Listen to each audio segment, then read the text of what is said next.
여호와의 성전에 서 있는 여호와의 모든 종들아, 여호와를 송축하라. 성소를 향하여 너의 손을 들고 여호와를 송축하라. 아멘.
전능하신 하나님 아버지를 내가 믿사오며 그 외아들 우리 주 예수 그리스도를 믿사오니 이는 성령으로 잉태하사 동정녀 마리아에게 나시고 본디오 빌라도에게 고난을 받으사 십자가에 못 박혀 죽으시고 장사한 지 사흘 만에 죽은 자 가운데서 다시 살아나시며 하늘에 오르사 전능하신 하나님 우편에 앉아 계시다가 저리로서 산자와 죽은 자를 심판하러 오시리라. 성령을 믿사오며 거룩한 공회와 성도가 서로 교통하는 것과 죄를 사하여 주시는 것과 몸이 다시 사는 것과 영원히 사는 것을 믿사옵나이다. 아멘. 역사를 주관하시는 전능하신 하나님 아버지, 크신 은혜를 감사드립니다. 죄 가운데 죽을 수밖에 없는 우리들을 사랑해 주시고 오늘 거룩한 주일에 주님께 예배드릴 수 있게 하시니 무한 감사드립니다. 이 시간 성령께서 우리의 크고 작은 죄 그리스도의 보혈의 은혜로 깨끗이 씻어주시고 정결하게 하여 주시옵소서. 다시는 죄의 자리에 앉지 않게 하시고 그리스도 안에서 새로운 사람으로 거듭나서 하나님이 기뻐하시고 온전하신 뜻이 무엇인지 분별하며 또 우리 교회의 덕을 세우는 삶을 살아갈 수 있도록 주님 도와주시옵소서. 어둠 속에서 방황하는 자가 되지 않도록 성령의 빛으로 저희들을 비추어 주시고 온전케 하여 주시옵소서. 살아계신 하나님 아버지, 우리나라를 위해서 기도합니다. 박근혜 대통령과 이정자들 사리 사욕을 버리고 여호수아처럼 백성들 앞에 겸손하며 무슨 일이든지 솔선수범하는 지도자가 되게 하시고 올바른 나라를 세워갈 수 있도록 주님 붙들어 주시고 인도하여 주시옵소서. 특별히 6월은 호국 보훈의 달입니다. 전쟁으로 수많은 생명들이 조국을 위해서 목숨을 바쳤으며 이 산에 아픔이 있는 달입니다. 하나님께서 모두의 아픔을 치유해 주시고 다시는 전쟁으로 인하여 이런 비극이 되풀이되지 않도록 하나님께서 우리나라를 경제 대국으로 성장시켜 주시옵소서. 사탄의 세력이 틈타지 못하게 늘 불꽃 같은 눈으로 우리나라를 지켜주시고 축복하여 주시옵소서. 사랑의 주님, 성도들 중에는 여러 가지 경제적인 어려움으로 아파하는 자가 있고 또 원치 않는 질병으로 힘들어하는 자들이 있습니다. 하나님 앞에 간절히 간구하는 기도에 응답하여 주시고 고난의 묶임에서 노임받게 하여 주시옵소서. 능력의 하나님, 우리 교회는 다음 세대를 키우고 세우는 일과 열방을 향하여 선교사를 파송하고 이 시대 사명을 잘 감당하는 교회가 되게 하여 주시옵소서. 오늘도 선교 현장에서 사명 감당하는 선교사님들 능력을 허락하셔서 큰 비전을 품고 사역 감당케 하여 주시옵소서. 이천희 담임 목사님 준비한 말씀, 생명이 넘치는 능력의 말씀으로 저희 모두에게 은혜가 되고 새 힘을 얻는 귀한 시간으로 인도하여 주시옵소서. 예배를 위해서 세워주신 시온 찬양대 드리는 찬양이 하늘 보좌에 상달되게 하시고 모든 대원들이 믿음으로 고백하는 시간이 되게 하여 주시옵소서. 여러 곳에서 수고하는 성도들 영육간의 강건함으로 축복하여 주옵소서. 우리를 영원한 생명의 길로 인도해 주시는 예수 그리스도의 이름으로 간절히 기도하옵나이다. 아멘.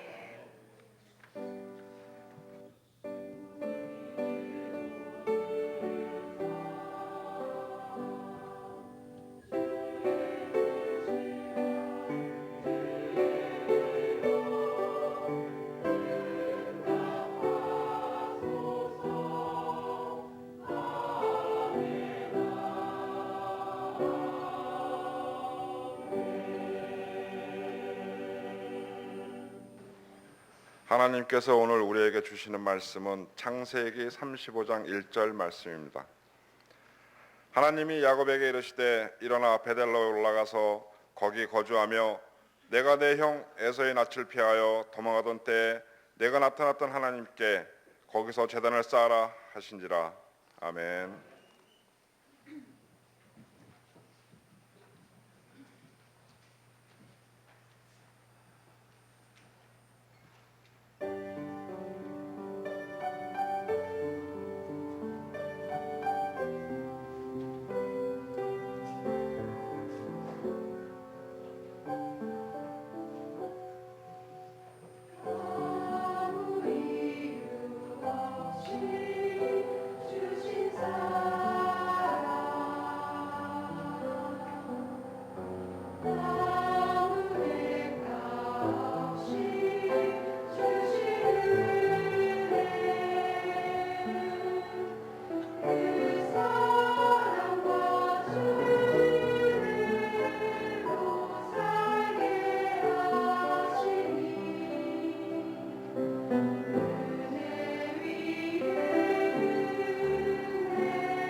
오늘 우리 교회 오신 새 가족이 있어서 소개하고 환영하도록 하겠습니다.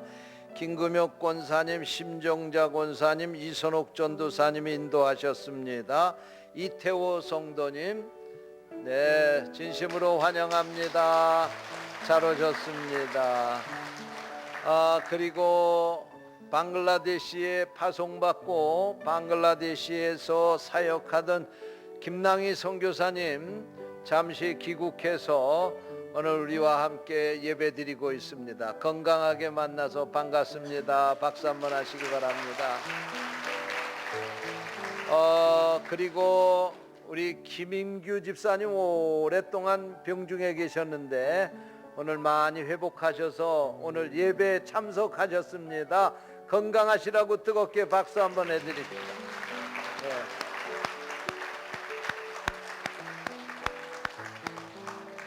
기도하겠습니다. 하나님께서 사랑하시는 이태호 성도님을 우리 교회로 인도해 주시니 감사합니다.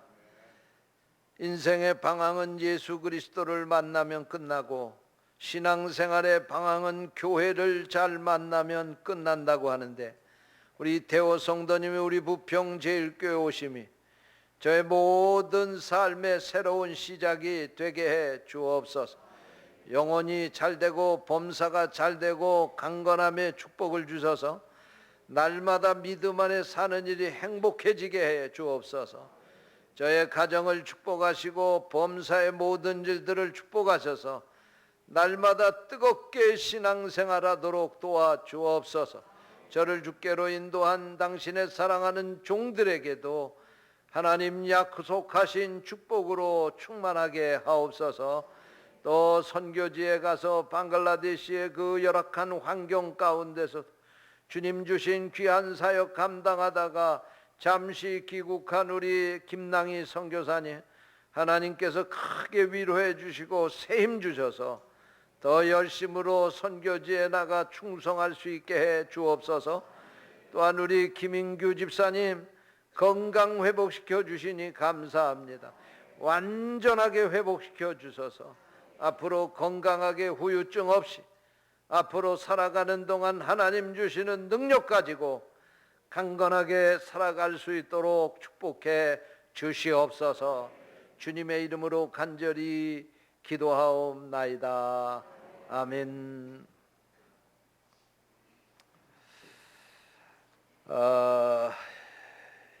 이삭의 아들이 둘이 있는데 첫째가 에서고 둘째가 야곱입니다. 이스라엘 백성들은 작은 아들보다도 큰 아들에게 주는 축복이 배나 더 컸습니다. 재산도 그렇지만 그것보다도 더 큰 복은 그 조상 대대로 그 가문을 이어가는 축복을 주신 겁니다. 그런데 여기 억울하게 장자의 복을 받지 못한 사람이 있습니다. 그게 바로 야곱입니다. 쌍둥이로 어머니 뱃속에 잉태되어 가지고 세상에 출생을 하게 되는데 말이에요. 에서가 먼저 어머니 뱃속에서 나옵니다. 야곱이 아이고 큰일 났다 이거. 내가 먼저 나가야 될 건데. 그래가지고 이 에서의 발뒤꿈치를 붙잡고 쫓아나온 사람이 바로 야곱입니다. 그래서 이 야곱이라고 하는 이름 자체가 발뒤꿈치를 붙잡았다 그런 뜻입니다. 근데 이 야곱은 자기에게 주어진 현실을 그대로 받아들이지 않았습니다. 자기에게 주어진 운명을 그저 당연한 것으로 받아들이지 않았습니다. 내가 비록 태어날 때에는 에서에게 뒤져서 뒤에 나왔지만은 그렇다고 해서 하나님의 주시는 이 장자의 축복까지도 빼앗길 수가 없다. 그런 생각을 하고 부단히 노력하는 가운데서 어쨌든 형 에서에게 장자의 축복을 너 가지라고 그렇게 허락을 받고 그것을 현실로 만들어냈습니다. 그러나 가지라고 할 때는 또 옛날이고 막상 이 야곱이 장자의 축복을 받게 되자 에서가 그냥 내버려 둘 리가 없지요. 그래서 이 야곱을 죽이려고 하니까 야곱이 그 형 에서의 낯을 피해서 멀리 하란 땅에 있는 외삼촌의 집으로, 외갓집으로 도망을 가는 것입니다. 야곱이 머리털 나고 처음으로 부모 곁을 떠나서 객지에 가서 여행 중에 하룻밤을 맞이하게 되었습니다. 얼마나 두렵겠습니까? 제가 이 야곱이 가가지고 돌베개하고 잠잤던 데를 3번이나 갔다 왔어요. 가보니까 황량한 벌판입니다. 지금도 거기에 보면 이렇게 돌무더기가 쌓여있더라고요. 거기서 야곱이 두려운 가운데서 그 밤을 지내게 되는 겁니다. 잠이 오겠습니까? 지금 부모 곁을 처음 떠나서 멀리 여행을 하는데 또 뒤에서는 언제 어느 때 형이 쫓아와서 나를 죽일지 알지 못하는 그런 상황 가운데서, 그것도 짐승이 날짐승들이 돌아다니는 그런 황량한 들판에서 잠을 자고 있는데, 그 밤에 두려움과 공포에 사로잡혀서 간신히 그 밤을 지나고 있는 것입니다. 그러다가 깜빡 잠이 들었는데 꿈속에서 하나님이 나타나셨습니다. 할렐루야. 그리고 하나님께서 이렇게 야곱에게 말씀을 하시는 겁니다. 나는 여호와니 너의 할아버지 아브라함의 하나님이요 너의 아버지 이삭의 하나님이라.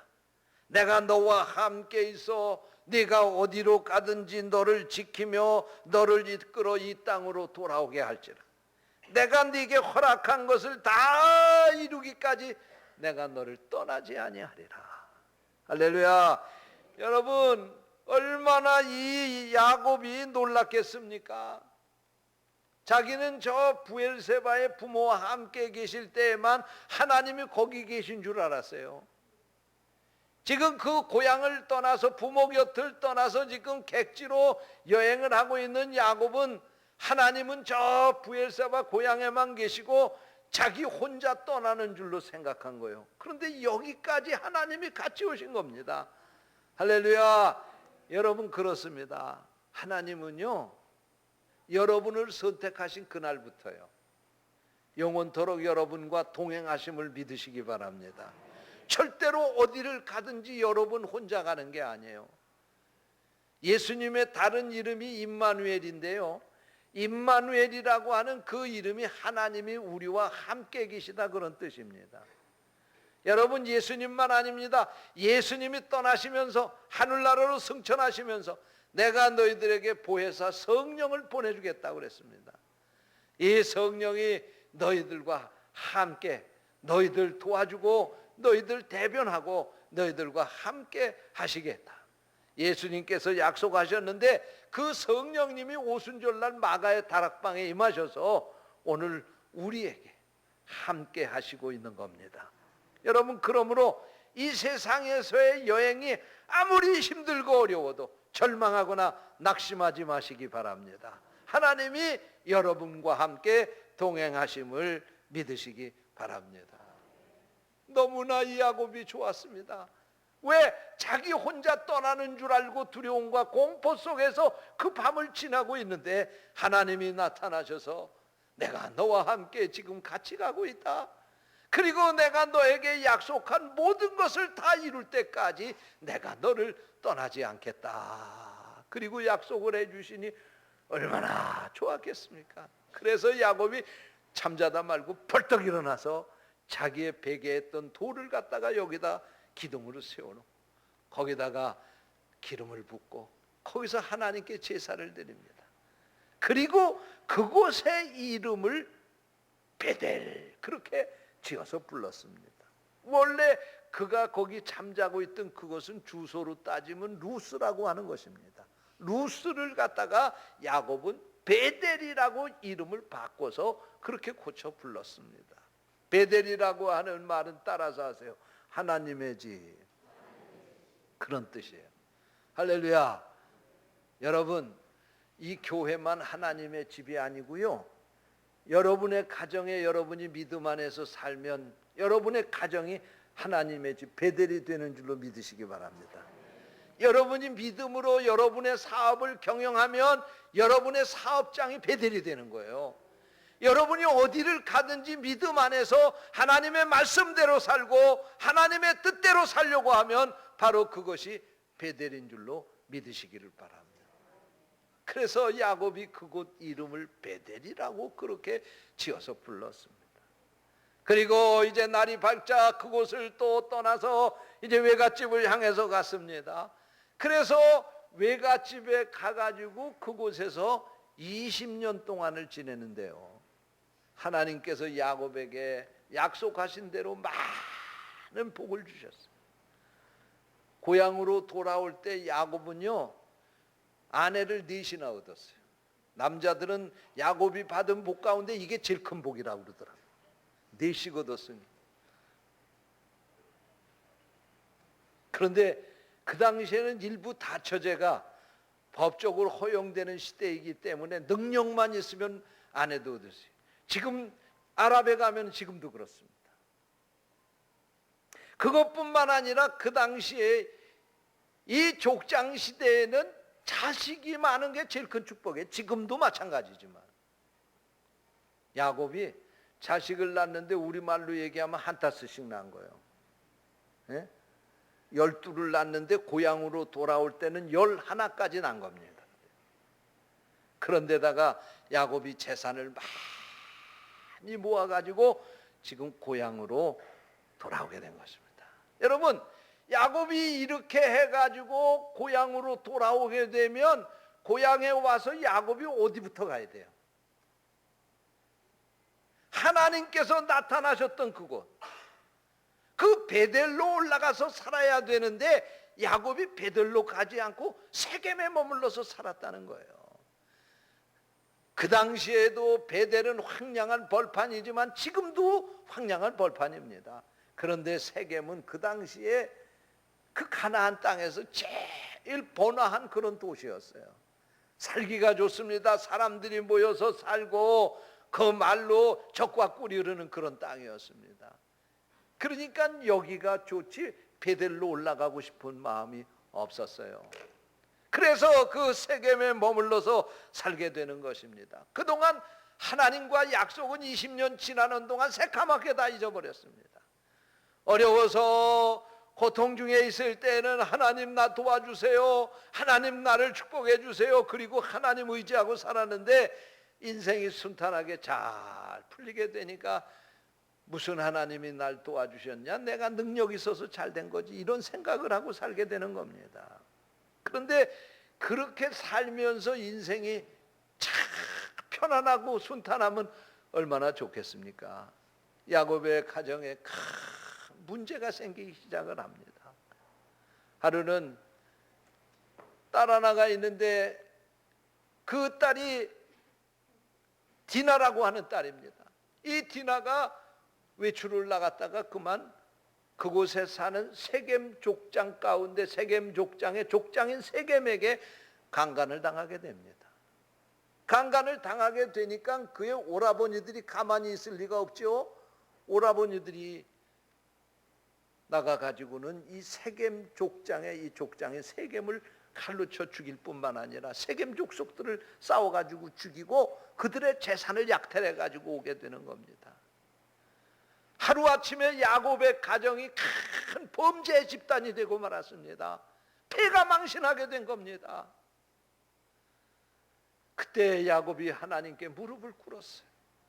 그랬더니 하나님께서 그에게 나타나셔서 이렇게 말씀을 하시는 겁니다. 오늘 읽은 본문 말씀이 바로 그 말씀입니다. 야곱아, 일어나 베델로 올라가서 거기 거주하며 내가 내 형에서의 낯을 피하여 도망하던 때에 네게 나타나던 하나님께 거기서 제단을 쌓아라. 여러분, 이 말씀이 무슨 말씀인지 아십니까? 너 오늘날 왜 그렇게 너희 가정이 폐가 망신됐는 줄 아느냐? 네가 왜 그렇게 불행하게 됐는 줄 아느냐? 내가 하나님을 잃어버렸기 때문이다. 20년 전에 내가 하나님 만났던 바로 그 장소에 가서 다시 제단을 쌓고 네 잃어버렸던 믿음을 회복하라. 그러면 내가 다시 너에게 복을 주리라. 할렐루야. 그래서 야곱이 하나님의 이 말씀을 듣고 베델로 다시 올라가게 되는 겁니다. 저는 오늘 이 말씀을 가지고 따라서 하시기 바랍니다. 베델로 올라갑시다. 이런 제목으로 말씀을 드리려고 합니다. 성령께서 이 말씀을 듣는 우리를 깨우쳐 주시기를 원합니다. 첫 번째로 야곱의 삶의 자리는 세겜이었습니다. 세겜. 첫 번째 삶의 자리는 세겜이었습니다. 앞에서도 말씀을 드렸습니다마는 창세기 28장에 보면 야곱이 하란 땅으로 도망갈 때 루스라고 하는 곳에서 하룻밤을 지내다가 그곳에서 하나님을 만났습니다. 그리고 거기서 하나님 앞에 이렇게 약속을 했습니다. 하나님, 내가 다시 고향으로 돌아오게 해주시면, 그러면서 세 가지 약속을 하는데요. 첫 번째 약속이 뭐냐? 여호와 하나님이 나의 하나님이 되실 것입니다. 두 번째 약속이 뭐냐? 내가 지금 기둥으로 세운 바로 이것이 하나님의 집이 될 것입니다. 세 번째 약속이 뭐냐? 하나님이 내게 주신 모든 것에서 11조를 내가 하나님께 드리겠습니다. 그런데요, 20년이 지나서 이 세겜 땅에 와서 사는 데까지 성경 어떤 곳에도 야곱이 이 약속을 지켰다는 말씀이 하나도 없습니다. 그러니까 다시 말씀을 드리면 이 약속을 20년 전에 하나님 앞에 야곱이 했지만 20년 동안 이 약속을 잃어버리고 살았다는 말씀입니다. 내 마음대로, 내가 좋은 대로, 마음 내키는 대로 그렇게 살았다는 말씀입니다. 그렇게 살아서 그 인생이 순탄하고 운수가 대통하고 만사 형통하면 얼마나 좋았겠습니까? 이 야곱에게 큰 환난이 닥칩니다. 단란했던 가정이 최대 위기가 찾아오게 된 것입니다. 여러분, 히브리서 11장 8절에 말씀하시기를 징계가 없으면 사생자여 친아들이 아니라고 말씀을 하셨는데, 하나님께서 이 야곱을 버리지 않았기 때문에 그에게 징계를 내리게 된 것입니다. 그래서 이 야곱은 이러한 고통 가운데서 하나님을 다시 찾게 된 것입니다. 물론 이 야곱이 당하는 고통이 하나님께서 주신 것이 아니었습니다. 이들이 당한 고통은 자신들이 지은 죄 때문에 당하는 고통이었습니다. 그러나 그들에게 주어진 그 고통으로 말미암아 그들은 하나님을 찾는 계기를 맞이하게 된 것입니다. 어쨌든 하나님은 그들을 사랑하셨기 때문에 잊지 않으셨습니다. 야곱은 하나님을 잊고 살았지만 하나님은 한시도 야곱을 버리시지 않은 것입니다. 사랑하는 성도 여러분, 물고기가 물을 떠나서는 살 수 없듯이 우리 성도들은 하나님을 떠나서는 절대로 살 수 없다고 하는 사실을 믿으시기 바랍니다. 예수님은 요한복음 15장에서 포도나무와 가지의 비유로 예수님과 우리와의 관계를 설명하시면서 너희가 나를 떠나서는 아무것도 할 수 없다고 하셨습니다. 그렇습니다. 가지가 포도나무에서 떨어지는 순간 죽는 것과 마찬가지로 우리도 주님을 떠나서는 살 수 없다는 말씀입니다. 여러분, 하나님을 떠난 야곱에게 큰 어려움이 닥쳐진 것처럼 이 말씀이 오늘 우리에게 주시는 말씀은 우리도 하나님을 떠나면 이렇게 될 수밖에 없다고 하는 사실을 깨닫게 하는 것입니다. 여러분, 세겜에서 살던 야곱에게 큰 환난이 찾아왔습니다. 오늘 여러분의 삶의 자리는 어디입니까? 이 세겜이라고 하는 지명의 뜻은요, 일부분이라고 하는 뜻입니다. 일부분. 그리고 베델이라고 하는 이 이름의 뜻은 하나님의 집이라고 하는 뜻입니다. 그러니까 야곱이 베델을 중심으로 살아가게 될 때에는 그의 삶에 하나님이 함께 하셔서 부족함이 없었지만 야곱이 세겜에서 살게 될 때에는 그의 삶에 큰 어려움이 닥쳐왔다고 하는 것은 이 지명을 통해서도 우리가 귀한 교훈을 얻게 됩니다. 그게 뭐냐면 하나님이 나의 전부가 되어야 되는데 세겜에서 산 야곱이 세겜이 일부분이었던 것처럼 하나님을 나의 삶의 일부분으로 생각하고 하나님을 제껴놓고 자기가 주인이 돼서 사니까 어려움을 당했다는 말씀이에요. 날마다 하나님이 여러분을 지배하시고 하나님이 여러분의 삶을 간섭하시고 하나님이 역사하시는 가운데 살아가는 삶이 되시기를 축원합니다. 그래서 잠언 30장 8절 9절 말씀에 보면 아굴이라고 하는 사람은 하나님께 이렇게 기도했습니다. 하나님이여 나를 가난하게도 마옵시고 부하게도 마옵소서. 혹 내가 배불러서 하나님을 모른다 여호와가 누구나 할까 하오며 내가 가난하여 도둑질하고 내 하나님의 이름을 욕되게 할까 두려움함이니이다. 여러분 무슨 말씀입니까? 너무나 풍성한 재물 때문에 하나님을 잃어버려서도 안 되고 너무나 가난해서 도둑질하고 그래서 죄짓고 하나님을 멀어져서도 안 된다고 하는 말씀입니다. 여러분 오늘 우리가 세상에서 물질의 풍요한 가운데 살다 보니까 하나님이 별로 그렇게 중요하지 않은 존재처럼 느껴지며 사는 것은 아닙니까? 미국의 사회학자인 조지 바나가 쓴 소란의 개구리라고 하는 책에 보면 이런 얘기가 나옵니다. 소단에 개구리를 놓고 천천히 열을 가하게 되면 개구리는 그 안에 있다가 결국은 죽게 되지만 뜨거운 물에 개구리를 넣게 되면 개구리가 깜짝 놀라서 뛰쳐나와서 살게 되는 것과 마찬가지로 오늘 우리 성도들이 세상에서 살아가게 될 때에 하루아침에 우리가 믿음을 팔아먹는 게 아니라는 말씀입니다. 세상에서 묻혀서 살다 보면 차츰차츰 내가 죄악 가운데 살아가게 되고 하나님 멀어지고 그러는데도 불구하고 결국은 그것을 느끼지 못하고 죽음에 이르게 된다는 것입니다. 정신 차리시기 바랍니다. 오늘 세상의 삶 속에서 하나님을 저 뒷전에 몰아놓고 사는 것은 아닙니까? 세상의 것 넉넉하게 가지고 있으니까 하나님 별로 필요하지 않은 것처럼 그리고 느끼고 살아가고 있는 것은 아닙니까? 그것이 바로 세겜이 옳시다. 우리는 이 세겜에 더 이상 머물러 있을 수 없습니다. 두 번째로 생각할 것은 야곱의 삶의 자리가 베델로 옮겨지게 되었다고 하는 사실입니다. 야곱이 베델로 올라갔다고 하는 것은 잃어버린 하나님을 다시 찾았다는 것입니다. 결국 야곱은 환난을 통해서 20여 년 동안 잊어버리고 살았던 하나님을 다시 찾게 된 것입니다. 그러므로 야곱에게 주어진 환난은 축복이 된 것입니다.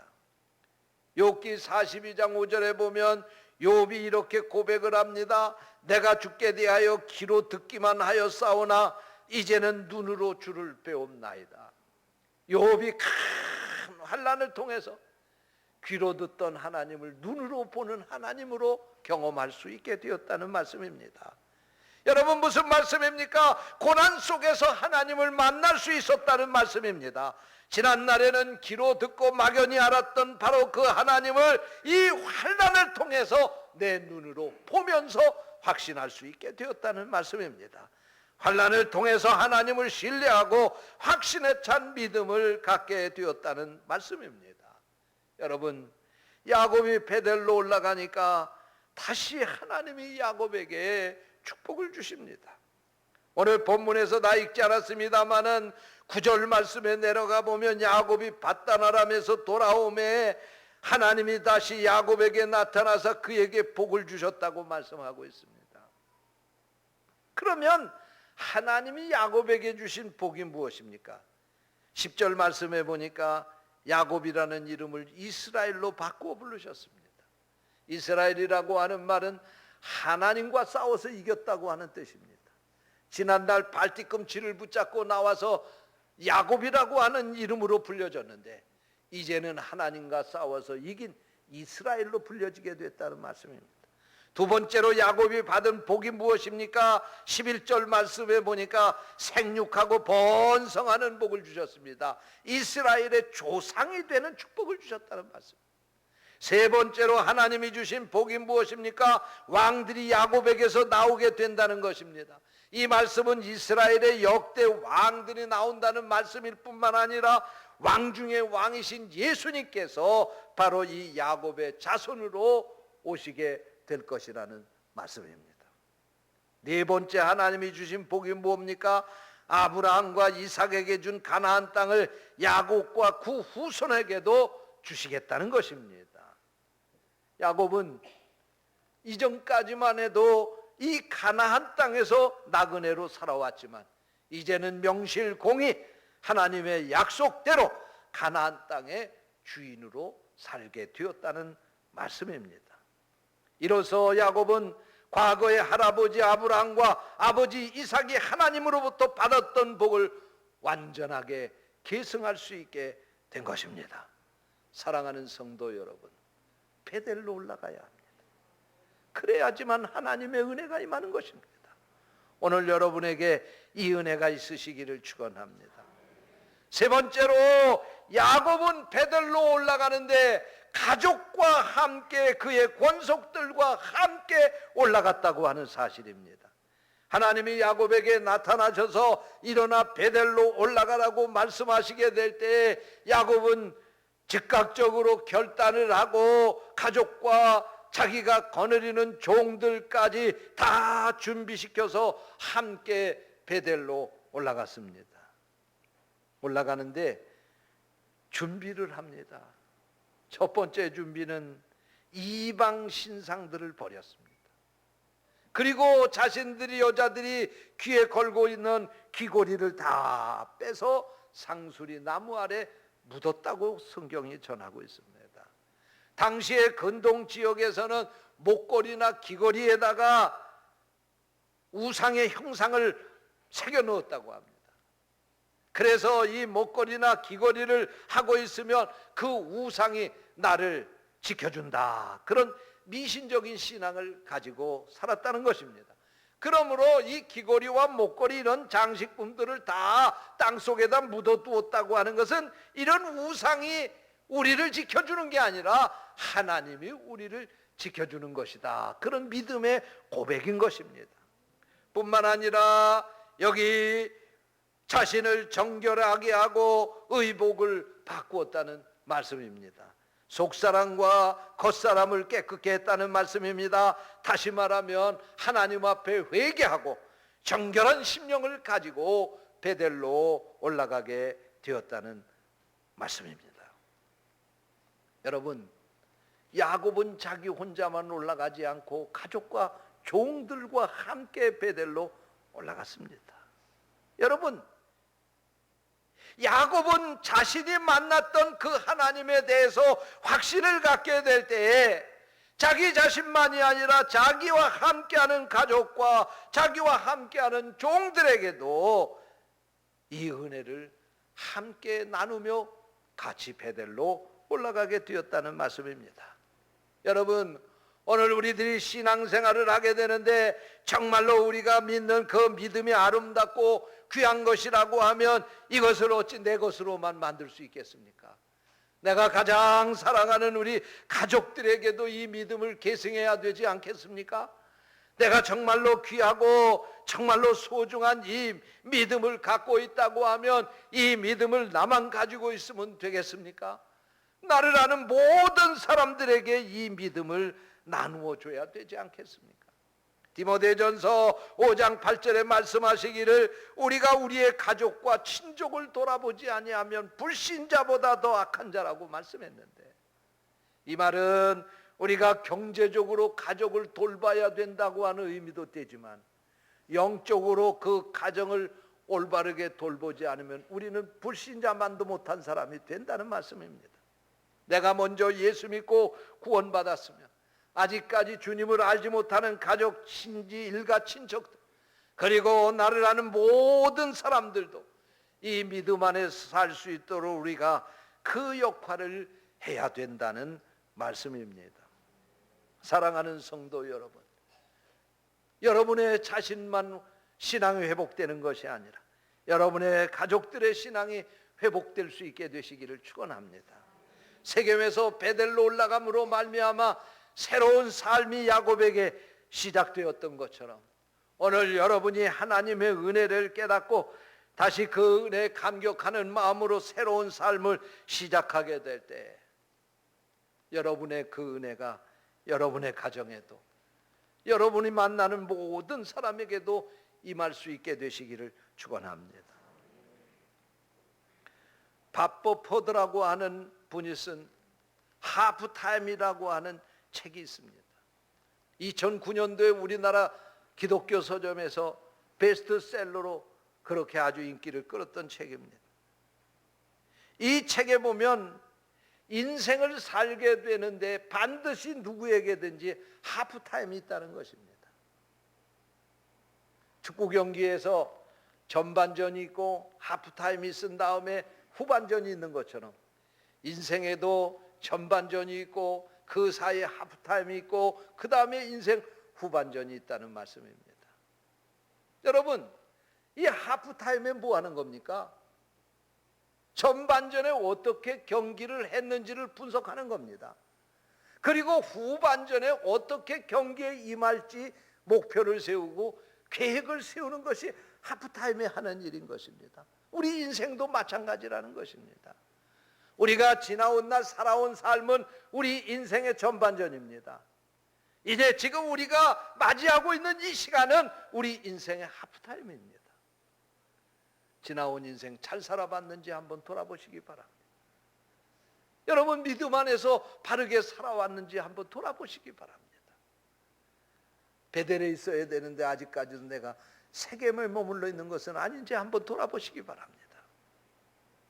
이제부터 살아가야 될 우리 인생의 후반전에는 우리가 지난 인생의 전반전에 잘못했던 모든 것들 다 청산하고 이제 후반전을 잘 살아서 역전승하는 그런 인생을 살아갈 수 있게 되시기를 축원합니다.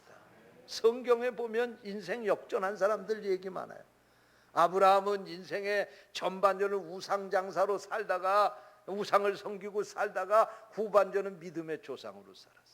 모세는 인생의 전반전 사람을 죽이고 도망자로 살다가 후반전에는 하나님의 부르심을 받고 이스라엘의 지도자로 살았습니다. 베드로는 인생의 전반전을 고기 낚는 바닷가에 고기 낚는 어부로 살았지만 인생 후반전은 예수 만나고 사도로서 복음 전하는 주님의 종으로 살았습니다. 오늘 여러분의 지나온 인생과 앞으로 여러분이 살아가야 될 인생을 다시 한번 돌아보시면서 지나온 날 어떻게 살아왔던지는 문제되지 않습니다. 이미 지나간 세월이기 때문에 그렇습니다.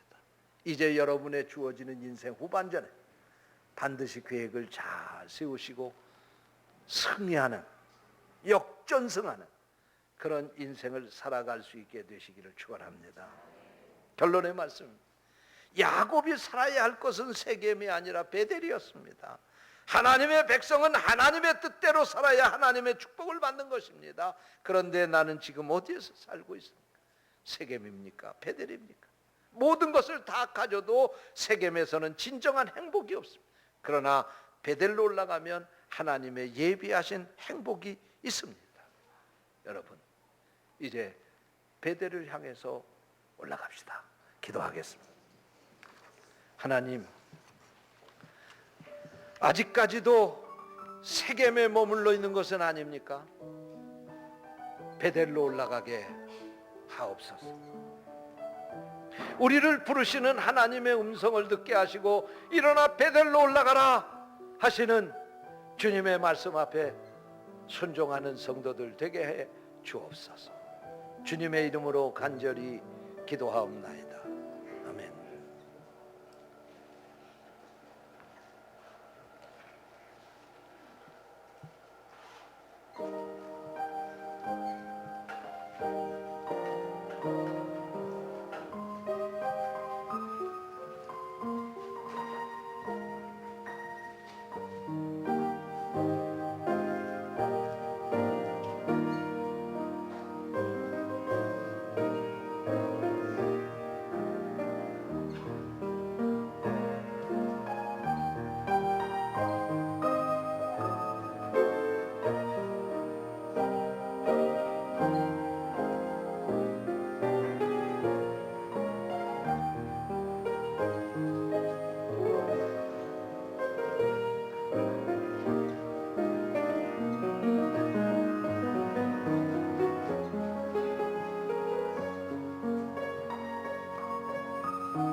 아멘. 하나님의 크신 사랑과 은혜를 감사하며 이 시간도 귀한 예물을 드렸습니다. 우리의 드려진 이 예물을 흠양하시고 이 예물이 하나님의 거룩한 뜻대로 온전히 쓰여지도록 축복해 주옵소서. 예물 드린 성도들을 축복합니다. 하늘문을 활짝 여시고 하늘의 신령한 복으로 땅에 기름진 복으로 저들 손길 위에 충만하게 하옵소서. 주님의 이름으로 축복하며 기도하옵나이다. 아멘.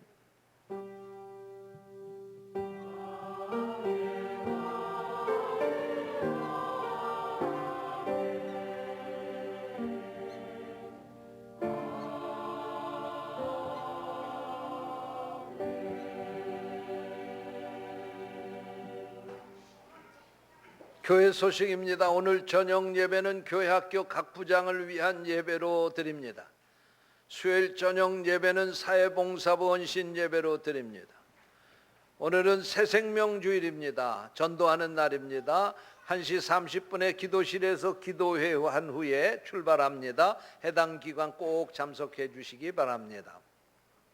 청장년 선교회 가족 캠프가 오늘 저녁 예배 후부터 내일까지 강화에서 있게 됩니다. 제가 오는 목요일 날 저녁에 강원도 동해에서 열리는 동부연의 목원대학교 동문 목회자 세미나에 강사로 다녀오게 됩니다. 위에서 기도해 주시기 바랍니다. 고향교회 리모델링하는 사역을 위해서 재능을 기부하실 분을 모집합니다. 주보를 참고하시고 동참해 주시기 바랍니다. 교우 소식입니다. 하순용 집사님 중앙길병원에 중환자실에 입원해서 치료 중에 있습니다. 기도해 주시기 바랍니다. 하순용 집사님에 대한 소식만 연거푸 드리네요. 지난 수요일 날에 우리 하순용 집사님 아버님이 하나님의 부르심을 받으셨습니다. 그래서 이 하순용 집사님이 좀 아마 충격을 받으시고 쓰러지셔가지고 병원에 입원 중에 계신 겁니다. 위에서 기도해 주시기 바랍니다. 금주의 강당 꽃꽂이 봉헌은 정낙연 권사님께서 해주셨습니다. 감사드립니다. 기타 소식은 주보를 참고하시기 바랍니다. 이상입니다.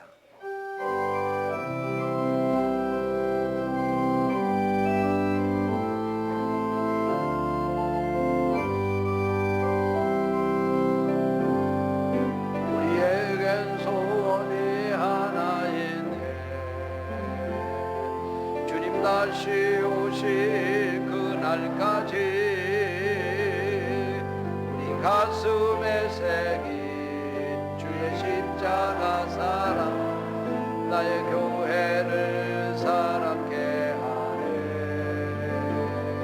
주의 교회를 향한 우리 마음 희생과 포기와 가난과 고난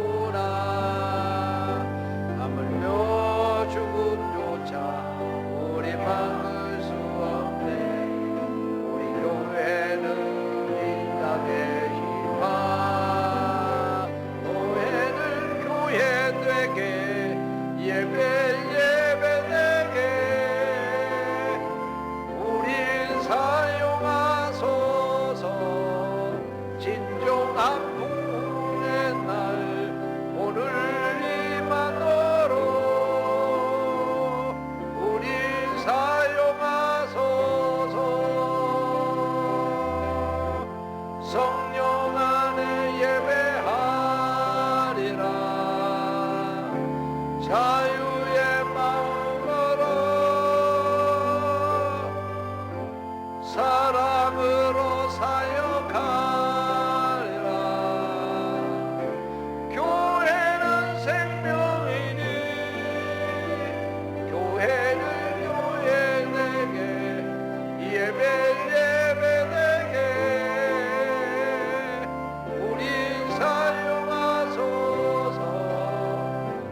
진정한 부흥의 날 오늘 임하도록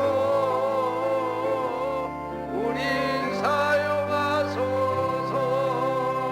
진정한 부흥의 날 오늘 임하도록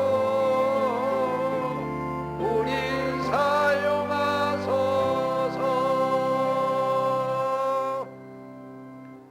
이제는 우리 구주 예수 그리스도의 은혜와 하나님 아버지의 무한하신 사랑과 성령님의 감동, 감화, 교통, 역사하심이 예배하고 돌아가는 모든 성도들 위해 영원토록 함께 하시옵기를 축원하옵나이다. 아멘.